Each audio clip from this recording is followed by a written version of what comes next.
अस्सलाम वालेकुम स्टूडेंट, उम्मीद करता हूँ आप सब खैरियत से होंगे। आज हमारी जो वीडियो है वो 6.5 एक्सरसाइज का क्वेश्चन नंबर 3 है। इसका क्वेश्चन नंबर 1 और 2 हम पहले कर चुके हैं और वो बड़े ही ज़रूरी डिटर्मिनेंट मालूम करना, वो क्वेश्चन नंबर 2 नंबर का सवाल जो अक्सर ही आता है। आज हमने क्वेश्चन नंबर 3 करना है, एक्सरसाइज नंबर 6.5। हर एक कालब ए का ज़रबी माकूस ए इन्वर्स मालूम कीजिए। एक पार्ट यहाँ तक इस सवाल का है कि हर एक कालब का एक ए का ज़रबी माकूस ए इन्वर्स मालूम कीजिए, और यही जो ए इन्वर्स वाला काम है ये आपके लॉन्ग क्वेश्चन में भी आएगा, जहाँ पे आप 4 नंबर का सवाल ज़रबी माकूस वाला करोगे उसके अंदर भी ये चीज़ आएगी। साबित कीजिए ए इन्वर्स ए बराबर आइडेंटिटी क्या आना चाहिए। आपका सवाल का दूसरा हिस्सा है। एक सवाल के 2 पार्ट हैं, एक ए इन्वर्स मालूम करना है और एक आपने ए इन्वर्स ए बराबर आइडेंटिटी के साबित करना है। अगर ज़रबी माकूस मालूम ना किया जा सके तो वजह बयान करें। वजह सिर्फ यही है, मैं पहले भी शायद वीडियो में बता चुका हूँ कि जब भी आप ज़रबी माकूस मालूम कर रहे हैं और अगर आपका मक्ता डिटर्मिनेंट ज़ीरो आ जाए तो वो सवाल आगे नहीं चलता, वो वहीं पे ही सवाल जो है वो हल नामुमकिन हो जाता है उसका। तो इसलिए वो कह रहा है कि अगर ज़रबी माकूस मालूम ना किया जा सके तो वजह बयान करें।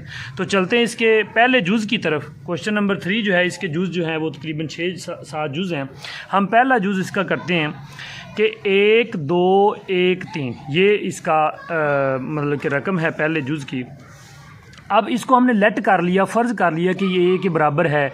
ए हमने फ़र्ज़ कर लिया 1 2 1 3। अब ए इन्वर्स का जो फार्मूला है वो है एडजॉइंट ए बटा ए का मक्ता। इसको याद कर लें, ए इन्वर्स का फार्मूला है एडजॉइंट ए बटा ए का मक्ता। सबसे पहले हमने एडजॉइंट मालूम नहीं करना, हमने ए का मक्ता मालूम करना है। क्यों? क्योंकि हमारे सवाल में ये शर्त है कि अगर माकूस ज़रबी माकूस मालूम ना किया जा सके तो वजह बयान करें। तो हमने वजह यहीं से बयान करनी। अगर ए का मक्ता ज़ीरो आ गया तो फिर हमारा हल नामुमकिन हो जाएगा। तो सबसे पहले हमने ए का ज़रबी माकूस मालूम किया, 1 2 1 3। ज़रबी माकूस इसका डिटर्मिनेंट मालूम करने का तरीका पहले भी हम कर चुके हैं पहले सवाल में, कि इन दोनों को हमने मल्टीप्लाई करना है। जो वितरी अरकान होंगे उन दोनों को मल्टीप्लाई करना है और माइनस कुलिये का लगाना है और फिर इन दोनों को मल्टीप्लाई करना है। तो ये 3 एकम 3 और माइनस 2 एकम 2, 3 में से 2 चला गया 1। जब ज़ीरो के अलावा कोई भी अगर मक्ता आ जाता है, डिटर्मिनेंट आ जाता है, तो फिर सवाल आगे हल होगा। अब हम आगे चलते हैं एडजॉइंट ए। अब एडजॉइंट आपने कैसे मालूम करना है, वही आपने रकम लिख ली ए की 1 2 1 3। एडजॉइंट का मतलब ये है कि आप वितरी कालम जो अरकान है उनकी जगह बदल दें और बाकी 2 अरकान की आप अलामत बदल दें। 3 की और 1 की आप जगह बदल दें, 3 यहाँ पे चला गया 1 यहाँ पे आ गया, और इन दोनों की अलामतें बदल दी। तो ए इन्वर्स का फार्मूला है एडजॉइंट ए बटा ए का मक्ता। तो हमने कीमतें पुट की, ए इन्वर्स एडजॉइंट ए की जगह पर एडजॉइंट ए लगा दिया। तो ए का मक्ता 1 है, वो लगाओ ना लगाओ उसका कोई फ़र्क नहीं पड़ता। तो डायरेक्ट हमारा ए इन्वर्स ये हमारा एक जवाब आ गया जो हमारा पहला था। हर एक कालब ए का ज़रबी माकूस से इन्वर्स मालूम कीजिए, ये हमने निकाल लिया। हमारा एक आंसर जो है वो आ गया, ये वाला। अब हमने मज़ीद अगले जुज़ की तरफ, अगले पार्ट की तरफ चलना है कि ए इन्वर्स ए बराबर आइडेंटिटी साबित करना है। तो लो जी, ए इन्वर्स ये ए इन्वर्स का है, ये ए की रकम है, दोनों को मल्टीप्लाई हमने किया। मल्टीप्लाई आपको पता ही है, पहले भी आप सीख चुके हैं मल्टीप्लाई किस तरह करते हैं। पहली कितार पहला कालम, पहली कितार दूसरा कालम, दूसरी कितार पहला कालम, दूसरी कितार दूसरा कालम। तो ये मैंने सारे मल्टीप्लाई करके रख दिए। ये 1 0 0 1। तो इसी कालब को हम आइडेंटिटी कहते हैं, वहदानी कालब कहते हैं, या ज़रबी कालब इसको कहते हैं। तो ये हमने साबित कर दिया। तो इस तरीके से ही हमने इसके सारे जुज़ इसी तरीके से करने हैं। जो एक्सरसाइज नंबर 6.5 का तीसरा क्वेश्चन है उसके सारे जुज़ हमने ऐसे ही करने हैं। अब हम इसका जुज़ नंबर जो है वो ले लेते हैं दूसरा, 2 1 5 3।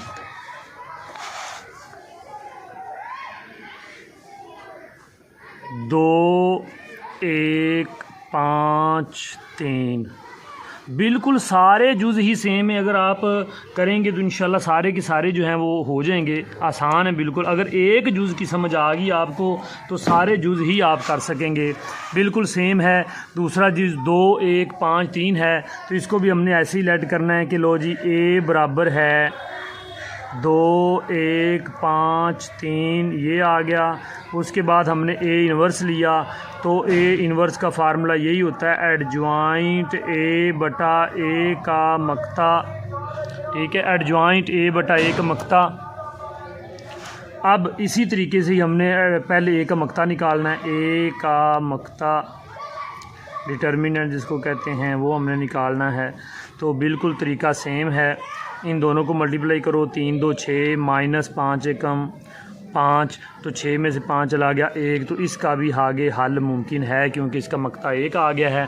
इसी तरीके से इसका एडजॉइंट निकाल लें, एडजॉइंट 2 5 1 3, तो एडजॉइंट क्या होता है, इन दोनों की जगह बदल दो और इन दोनों की अलामतें बदल दो, ठीक है।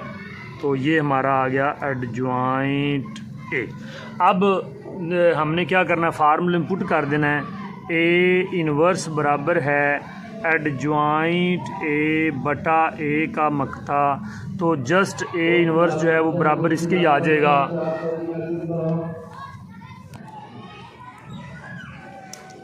तो बिल्कुल इसी तरीके से हमने ए इन्वर्स मालूम करना है एडजॉइंट ए बटा ए का मक्ता।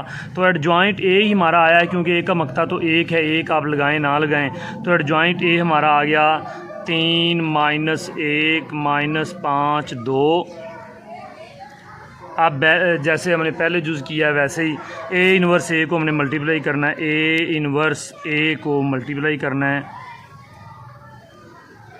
ए इन्वर्स लिख लेते हैं 3 माइनस 1 माइनस 5 2, और हमारे पास जो ए है वो है 2 1 5 3, 2 1 5 3।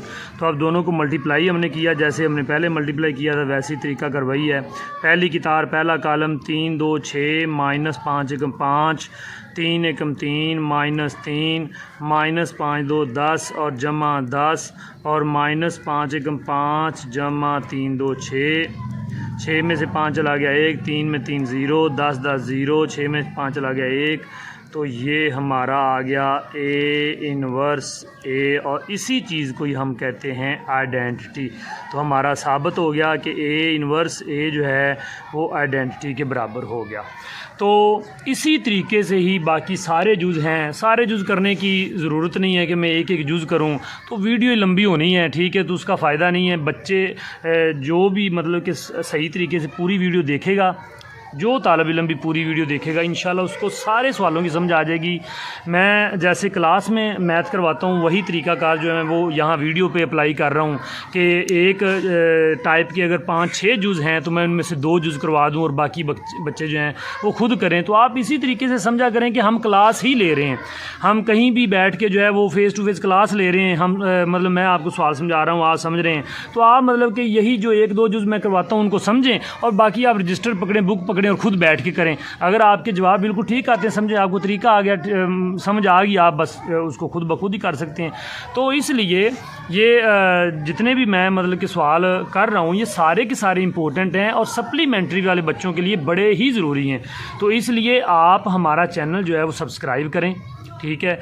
जो भी आपका दोस्त है, आपका कोई रिश्तेदार है, वो 10th क्लास का स्टूडेंट है, वो चाहे साइंस का है या आर्ट्स का है, आप उसे भी ये चैनल जो है वो शेयर करें आगे, ताकि वो इस चैनल को सब्सक्राइब करे, ठीक है। और इस पे हर नई आने वाली वीडियो जो है वो आप अच्छे तरीके से करेंगे तो इंशाल्लाह तैयारी आपकी बेहतरीन हो जाएगी, क्योंकि हमने जो जर्नल मैथ 10th है उसके हमने जस्ट सप्लीमेंट्री के लिए 3 चैप्टर करने हैं। जस्ट हमने 3 चैप्टर करने, और 3 चैप्टर करने से बच्चा जो है वो अच्छे तरीके से पास हो जाएगा और बेहतरीन नंबर लेगा। फेल होने का तसव्वुर ही पैदा नहीं होता। और वो हमारा पहला चैप्टर तकरीबन एंड होने वाला है और दूसरा चैप्टर हम स्टार्ट कर देंगे 1-2 दिनों तक। तो ये जो है वो मैंने 2 जुज़ आपको करवाए हैं, एक जुज़ आपको और करवाता हूँ, वो थोड़ा सा मुश्किल है ज़रा, इसलिए मैं वो जुज़ आपको करवा देता हूँ। 7वां जुज़, उसमें थोड़ा सा जो है वो बच्चा देख के घबरा जाता है कि ये सवाल तो, क्योंकि उसकी रकम से ही बच्चा थोड़ा सा घबरा जाता है। लो जी, ये था आपका 7वां जुज़। बाकी दरमियान वाले जुज़ मैंने छोड़ दिए हैं। जुज़ नंबर 3 है, 4 है, 5वां है, 6 है, वो बिल्कुल आसान पहले 2 जुज़ की तरह ही हैं, सादा से आसान से।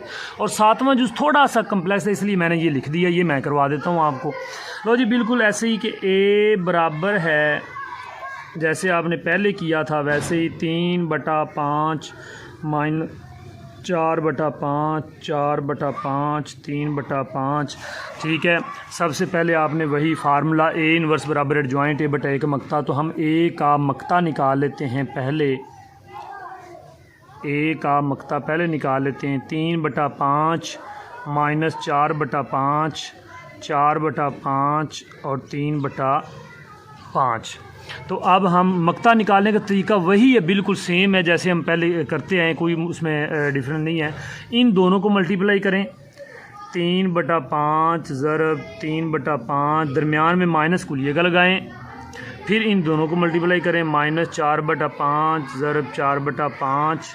ठीक है, 3 तिये 9/5 5 25 और माइनस 4 चुके 16/25 9/25 माइनस माइनस प्लस 16/25। अब आपको पता है कि ये अलजबरी जुमला बन गया है। जब भी अलजबरी जुमला आपके सामने आए तो आप एलसीएम लेके उसको सॉल्व करते हैं। तो 25 भी सेम है बटे में, तो 25 हम इसका एलसीएम ले लेंगे। ऊपर वाली रकम को हम नोमिनेटर कहते हैं, नीचे वाली रकम को डिनोमिनेटर कहते हैं, जिसको हम शुमार कुनिंदा और मखरज कहते हैं उर्दू में। तो मखरज वाले जो अदाद होते हैं उनका हम एलसीएम लेते हैं और वो 25 आ गया। अब 25 को हम 25 से डिवाइड करेंगे, आंसर 1 आएगा, और 1 को हम 9 के साथ मल्टीप्लाई करेंगे, 9 का 9 आ जाएगा। 25 को 25 का डिवाइड करेंगे और 1 आ जाएगा, 1 को 16 के साथ करेंगे, 16 आ जाएगा। और 16 और 9 25 25/25, तो 25 को हमने 25 से कट कर दिया, तो हमारा ए का मक्ता आ गया 1। कितना हमने सॉल्व किया लेकिन मक्ता वही आया जो पहले आता रहा है, ए का आ गया। अब हमने वैसे ही सॉल्व करना है जैसे पहले सवाल हम हल करते थे। अब एडजॉइंट मालूम करें इसका। एडजॉइंट मालूम हमने करना है, क्या है जी? 3/5 माइनस 4/5 4/5 3/5। ठीक है, अब एडजॉइंट मालूम करने के लिए आपने क्या करना है, इनकी जगह बदल दें। तो जगह बदलने से कोई फ़र्क नहीं पड़ेगा क्योंकि रकमें आपकी सेम हैं। और इनकी अलामतें बदल दें, अलामतें बदलने से भी कोई फ़र्क नहीं पड़ेगा। पहले यहाँ माइनस थी, अब यहाँ माइनस आ गई, कोई फ़र्क नहीं पड़ा। ठीक है, तो ये आपका एडजॉइंट ए आ गया। अब आपने क्या करना है, दोनों को मल्टीप्लाई करना है। ठीक है, आपका एडजॉइंट ए आ गया। तो आपको पता है कि ए इनवर्स का फार्मूला क्या है जी? ए इनवर्स का फार्मूला है एडजॉइंट ए बटा ए का मक्ता। तो ए का मक्ता तो एक आया, एक लगाएं ना लगाएं, तो हमने एडजॉइंट ए ही लगाना है। तो अब हम ए का इनवर्स उस हाँ, जो हमारा पहला आंसर आया वो हम लिख देते हैं पहले, कि ए का जो इनवर्स आपका आया है वो आ गया है 3/5 4/5 माइनस 4/5 और 3/5। ये तो आपका ए इनवर्स का आ गया आंसर। अब हमने अगला पार्ट इसका शुरू करना है, ए इनवर्स को ए के साथ मल्टीप्लाई करना है। ठीक है, बस यहाँ पे थोड़ा सा जो है वो मुश्किल पैदा होगी कि ए इनवर्स हमारा है 3/5 माइनस 4/5 4/5 3/5, और हमारा ए क्या है 3/5 माइनस 4/5 फिर 4/5 और 3/5। तो अब दोनों को मल्टीप्लाई करने के लिए जो है वैसे ही तरीक़ाकार, पहली कितार पहला कॉलम, 3/5 को 3/5 के साथ ज़रब दोगे 9/25, फिर 4/5 को 4/5 के साथ ज़रब दोगे 16/25। ठीक है, फिर पहली कितार पहला कॉलम हो गया, पहली कितार दूसरा कॉलम, 4 तिये 12/25 माइनस 12/25 और 4 तिये 12 जमा 12/25। ठीक है, फिर आगे दूसरी कितार पहला कॉलम माइनस 12/25 और जमा 12/25, और फिर दूसरी कितार दूसरा कॉलम नफ़ी नफ़ी जमा 16/25 और दूसरी किताब दूसरा कॉलम 3 तिये 9 जमा 9/25। ठीक है, अब देखिए 16 और 9 25 25/25, फिर ये 12 25 0 0 आ गया, ये भी प्लस माइनस 0 आ गया, ये भी 25/25। और अब हम इसको कट कर सकते हैं। 25 को 25 के साथ कट किया 1, ये 0 ये 0, 25 को 25 के साथ कट किया 1, तो ये हमारा कॉलम आ गया आइडेंटिटी।